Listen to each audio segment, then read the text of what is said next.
الله. البيت والمزرعه كلها مهجور. قال نبي نرجع البيت الوالد، نبي نسكن فيه. قالت اللي تبي صحيح، ما عاد لنا حاجه، نبي نرجع قصيم. كلم حقين اللي يشحنون الاثاث، جو شالوا عفشه.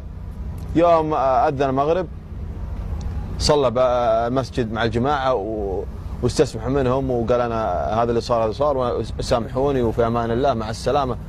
قال الرعى اللي شاحن العفش خلاص انت توجه للقصيم، خليك بالطريق وانا بروح امر رفيق اللي بياخذ من اغراض بحد الاحياء الثانيه غير الحي اللي هو فيه. نعم. على بال ما يصل طول عمره لك يدذن العشاء، يقول يوم وقفت رفيقي طالع من البيت يبي يصلي، قال خلينا نصلي وبعدين عشان اعطيك الاغراض. هي المعلوميه المسجد اللي وصل فيها المغرب يقرا الشيخ يقرا وقلت استغفروا ربكم انها كان غفارا، الايه كامله عشان ما نطول عليكم. امبارح قرا الله يطول عمره يجزاه خير ابو عمر، قال الحين ابي اقرا الايه كامله، فعشان ما